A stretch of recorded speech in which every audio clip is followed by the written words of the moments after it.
welcome back to Room 237, and this review is going to seem really random because this was kind of an impulse buy, and I'll explain why in a minute, but it's sort of a supernatural, I guess, horror film from 2009, and it is House of the Devil.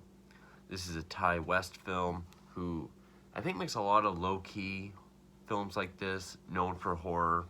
The only other one I've seen is The Innkeepers from 2011, which I haven't seen since it came out, but I do remember enjoying it more than I thought I would.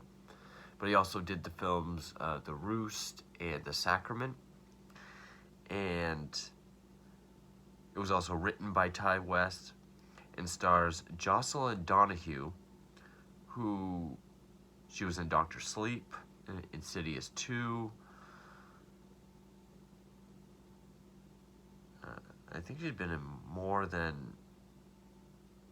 She was in I Trapped the Devil, which I've seen come up a lot, but I haven't seen it yet. Which also in I Trapped the Devil was A.J. Bowen, who was also in Creepshow 3, Hatchet 2. After this, he would be in You're Next and The Guest. And we have a brief appearance by Dee Wallace. And Dee Wallace belongs in this movie. Because, well, first, the reason why this was an impulse buy is I watch a lot of red letter media, especially Half in the Bag and Review, and anytime Jay mentions a horror film, especially a newer film that he says he really enjoyed, whether it be his favorite of the year or just one he highly, really enjoyed, I always check it out. We have very similar taste in movies, and especially newer horror. Anyone he says he enjoyed, I check out, and I haven't been disappointed, especially once he says he highly enjoyed. It wasn't a review of this, it just came up during one of the reviews, and during the intro for Review, you'll see the spine and the stack of movies, so it's always kind of been there, and I've always kind of been curious about it. And this is a movie where, and I've seen others like this, but this is one of the better ones at what it was trying to do. It's meant to look, feel, sound, everything like an early 80s horror film. I would say the one that did it the best next to this would be It Follows, but that still feels like a modern movie.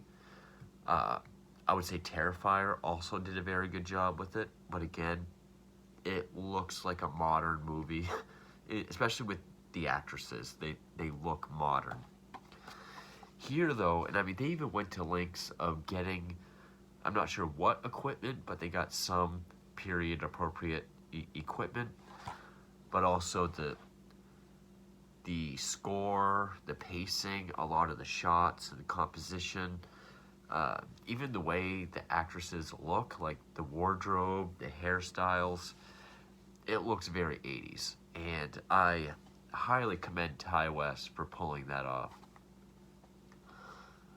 We've seen throwbacks like I would say Behind the Mask or Hatchet, but I think those are just more paying tribute to slasher films of the 80s, whereas this really does look and feel like something that could have come out back then. Now, it doesn't look all gritty and grainy, but I bet if you added that effect, it would make it all the more authentic looking. Apparently, there's something called mumble horror, which is more of an improvisational kind of way of doing dialogue. I've never heard of it before this movie. I guess it's something Ty West kind of started. If we're going to call mumble horror a thing, can we call elevated horror a thing? People give me shit for that all the time because I have a playlist of reviews of elevated horror films.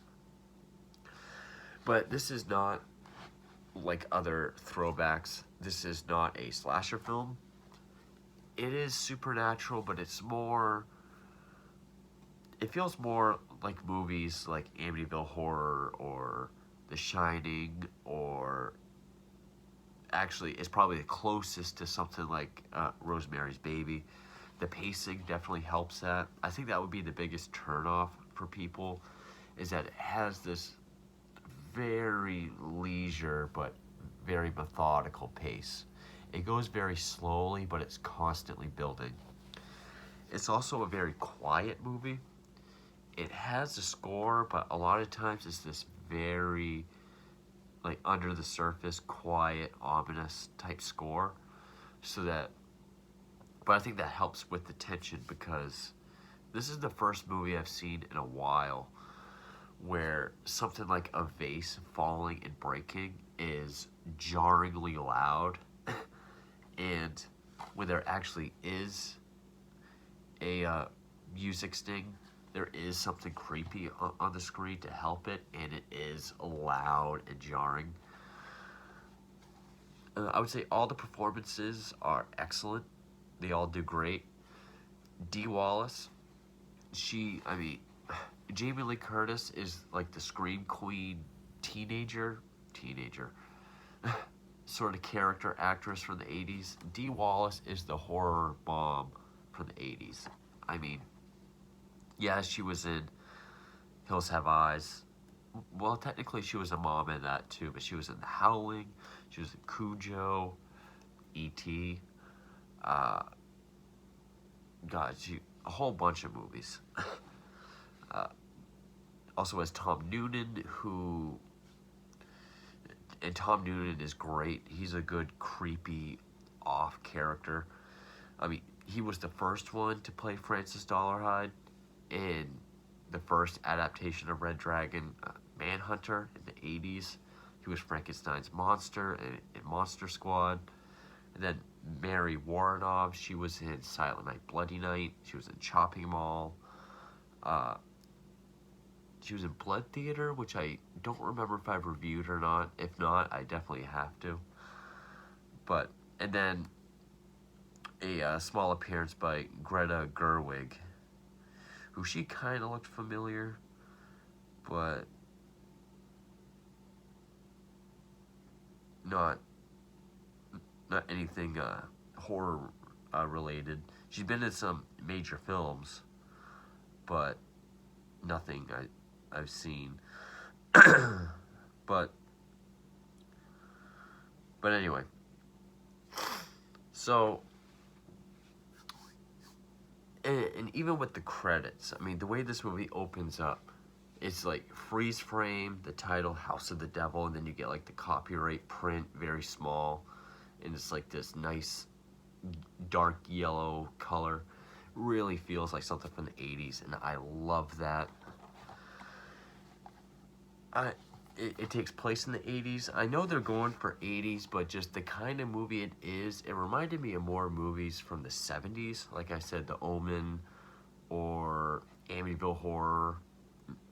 Actually, Rosemary's Baby was the 60s, but it feels more like one of those. And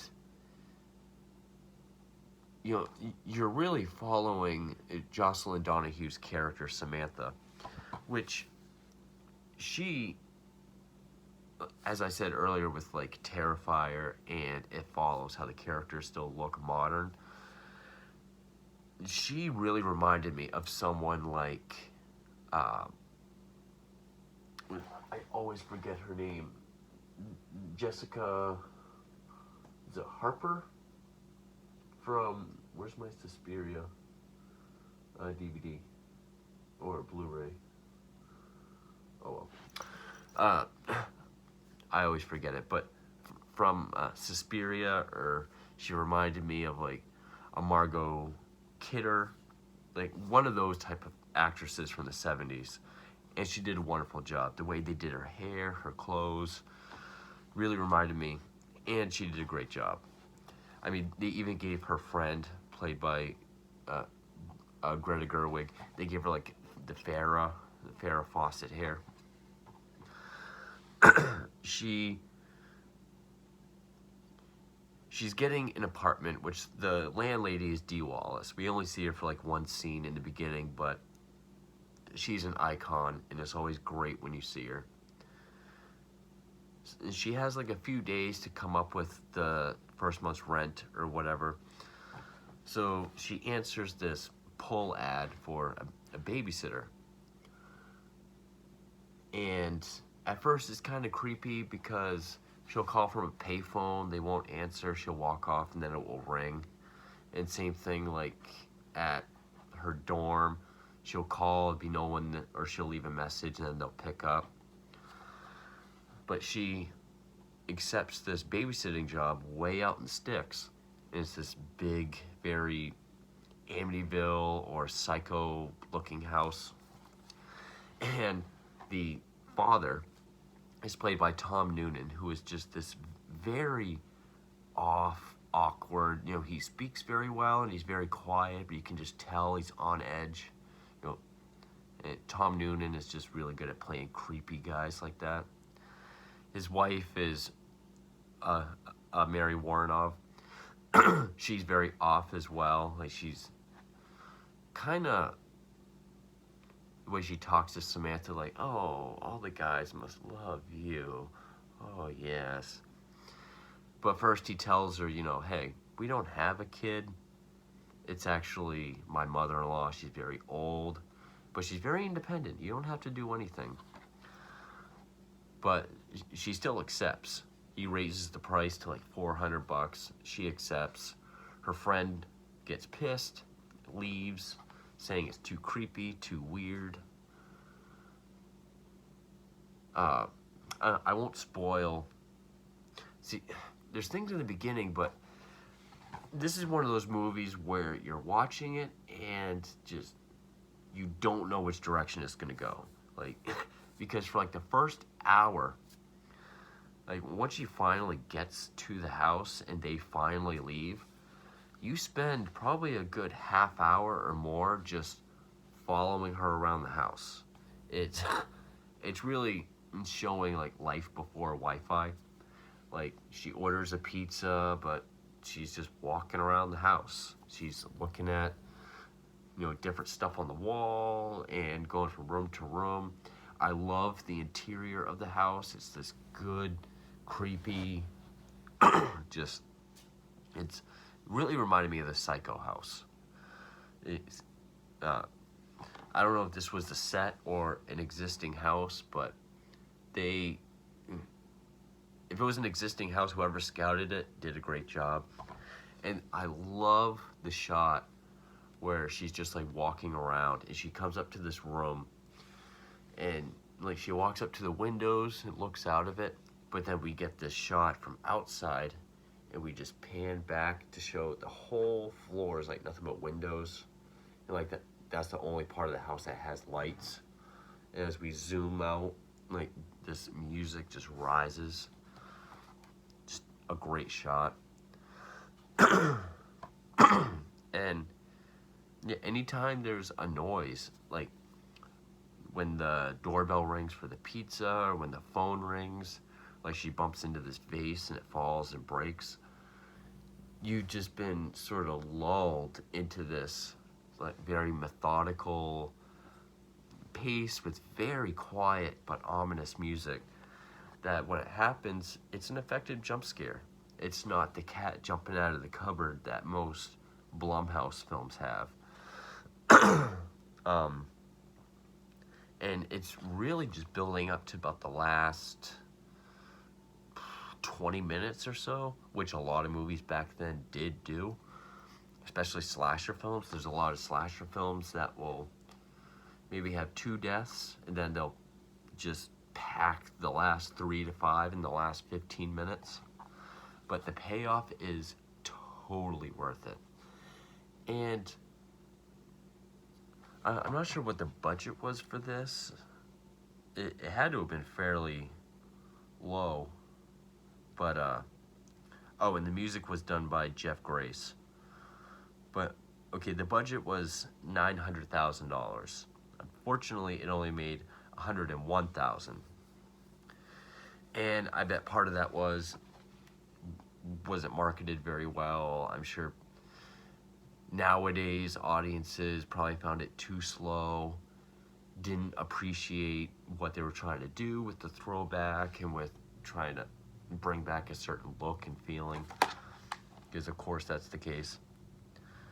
But $900,000, and it looks and sounds beautiful, very effective. I mean, there's a part when she really starts feeling like something's off, because she's hearing all these noises. Like, I couldn't quite hear it, but like there's parts where like she'll use the sink and she'll hear noises coming from the drain, almost like it sounds open and it's very echoey. But yeah, she's getting the feeling that something's off. So she goes up to the bathroom, and when she rips the curtain open, it's like the first time we get like a big, loud, like music sting, and it's like this violin, like this dun dun dun, and it's just all this black hair in the tub, or the sink, the tub. And you know, then I remember thinking, like, we haven't really had a music sting other than this. And you know, it's very hypnotic. It just pulls you in. I love slow-paced movies anyway, especially when newer films, because newer films definitely don't do it, when they take the time to pace a movie and really build it.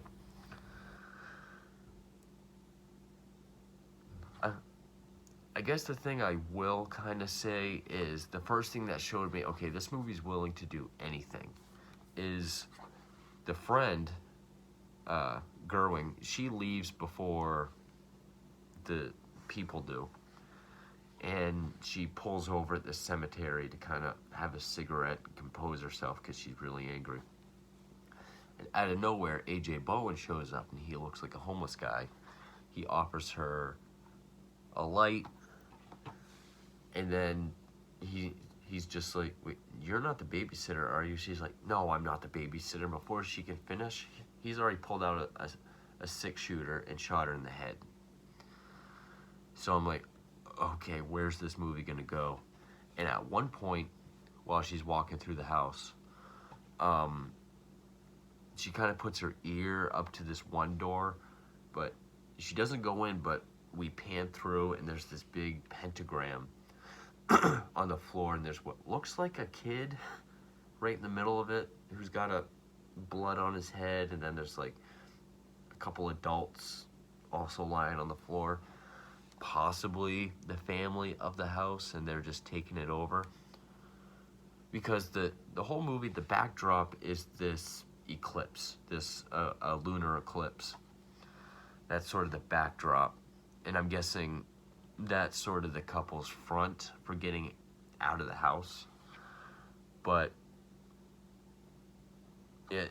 right when we get up to the last 20 minutes, even when it shows kind of what we've been building towards, you still don't know where it's gonna go. But I love the look of, because I think she was knocked out. I'm gonna get into spoilers from here on out, but if you like movies that try to bring back the look and feeling of 70s or 80s, not like a Stranger Things where it's all nostalgia, but really like the style and everything, I cannot recommend this enough. It is a cult movie, but not in a way where it's very predictable. You don't really know where it's gonna go. But if you like movies like The Shining, especially, where it just has that methodical pace that just pulls you in, and you know, where all the music is very effective, each jump scare is, you know, very effective. And you know, even if it's not really a scare, like I said, when the vase falls and breaks, or the doorbell, you know, it's because you realize you've been pulled in with this pacing and atmosphere so much. Then I highly recommend it. But if you're someone that needs constant movement, and you know, if you're more into Blumhouse films, I'll say, maybe it's not for you, but you should be watching stuff like this.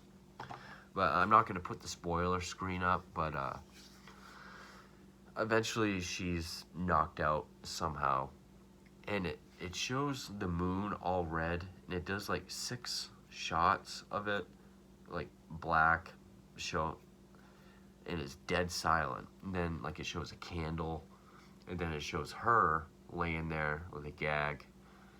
And then all of a sudden, like, it opens on her face and it pulls back really fast, and it's like this really loud rising music. She's in this white dress, lying on a pentagram. And we do get to see the mother-in-law, who kind of looks like, for lack of a better reference, Snoke. Kind of looks like Snoke from Star Wars. And she's got like these sharp teeth, and she's got this goat skull, and she draws a pentagram on her stomach and on her forehead, sets the goat on her stomach, and then like pours the blood out of the, so it comes out the snout onto the gag. Oh, and also she's a germaphobe. But she's able to get out of it, and, she's able to stab Tom Noonan with something. A.J. Bowen grabs her, and she fingers out his eye. I'm guessing he's the son of the couple, the real-life son, just because of the woman's reaction when he does die. But you get these great scenes of when he's chasing her around the house, because like the way the house is, there's like a staircase that goes up, and then there's a hallway and a staircase that goes down. So you get these like nice swooping camera angles. She runs upstairs, but he goes around, he comes up, and he shoots her like in the shoulder. Then he comes over her, and she grabs the knife from earlier, from when she was eating, slashes his throat, and try to remember, she does find her friend's body. He must have dragged it inside. She slips all over the blood in the kitchen, so now her white dress is red. And here she really reminded me of like Susie Bannion from Suspiria. But like she runs in this one room, but she keeps getting overcome with like sickness or something. She keeps getting flashes of that Snoke-looking person's face. It would be like black and white or in color, but she'd be like snarling, showing her teeth. It'd be like these flashes. She looks at her stomach, and there's like these black veins all over it. I'm just like, where's this movie going? And, eventually she does kill the woman as well. She's able to stab her in the back. Like, she takes her wig off, and she's got like little to no gray hair. But then she runs outside. Tom Noonan's still alive, and they make it out to a cemetery, and he pretty much tells her that, he's chosen you. This is your destiny. We've been setting this up for you. He looks up at the moon, and he's like, any moment now, it'll be complete. And this I didn't see coming, but she takes the pistol, one that she took from A.J. Bowen. She takes the gun, actually. Something most people don't do. And she shoots herself. And then, just cut to black, dead silent. But then we're in a hospital, and we're just panning down the hallway. We turn into this room. We see her head is all wrapped, and she's still alive. And I love the shot, the final shot. The nurse comes in, gives her something in her IV. So then there's a shot from the foot of the bed, like on her face. It kind of pulls back, so we can kind of see most of her. And the nurse kind of touches her head and says, you poor thing, you'll be just fine. We'll take good care of you. And then she pats her stomach and says, both of you. So they were successfully able to impregnate her. And then after she does that, we pull back in on her a little bit, and then freeze frame, and we get the classic like 70s style credits with cast of characters and dots connecting all the way over, which I love that look. Also, while it's panning through the hospital going through her room, we hear on the news that the lunar eclipse, I think he said it was cut short. So possibly saying like when she shot herself, it killed the whole, like it stopped the whole ritual, and the eclipse was the sign of her, of the conception of the Antichrist. But then the nurse, when she said both of you, they know she's pregnant. But God, I gotta say, I loved this movie. I mean, it's certainly one of my favorites from this decade, which now I have to say 2 decades ago, which Jesus Christ, I'm still used to saying last decade, but like 2000 to 2009, this is one of the better, like one of the best horror movies. This is my style. I like the slower, more methodical, taking itself seriously, but also having fun with its concept or what it's trying to do. It certainly exceeded with looking, sounding, and feeling like late 70s, early 80s. It did what other movies don't do like that, where they even do the hairstyle, the clothes. I loved the score. It was mostly, it had Hitchcock style suspense. We knew something was wrong before the character did. And there's just this constant tension throughout the whole film. It had this John Carpenter-esque score, and if it wasn't a Carpenter score, it was used the way he does, which he calls it wallpaper, where it's just underneath or surrounding what's going on. This quiet and ominous, but then when something big happens, it's like this big, loud violin sting or cello sting. And you never know which way it's going to go or how it's going to end. And it does have, some would call it a downer ending, but a lot of movies back then had that. It did have a very Rosemary's Baby-esque ending. Which I guess you could say before the cult stuff really comes in, and it's just her kind of slowly becoming more and more paranoid and scared of being in this house alone, is sensing something is off. It does have a touch of like early Polanski as well. But there's also this great part right before all that when, oh, now I remember how she gets knocked out real quick. She's walking up towards the attic, and she's already terrified. And she goes to pull the string for the light bulb, and it kills all the power. And she's terrified. And there's this, probably the creepiest part of the movie is, because it looks like an attic. It's all unfinished. There's like a little staircase that goes up to a door, but there's like this white light underneath, and we can see the shadows of footsteps. And she's like terrified. So she's like backed up, and we see the door kind of pull a little bit. And we just see like these creepy, like Bela Lugosi type hands reach around the door. And she passes out, I'm guessing from fear. And then she wakes up, tied to the pentagram and everything. But, yeah, the pacing, definitely the best part of this movie. It's very methodical. It really knows how to, Ty West did a great job with really making it this even rise of tension all the way through. It keeps you very invested. It lulls you in, not with boredom, but it really just sucks you in with its atmosphere. I think showing her just walking from room to room and exploring, kind of out of boredom, without a whole lot of music other than like what she's listening to in her Walkman cassette player, really helps pull you into the atmosphere as well. But yeah, I certainly loved this movie. This was a great experience. I can't recommend it enough.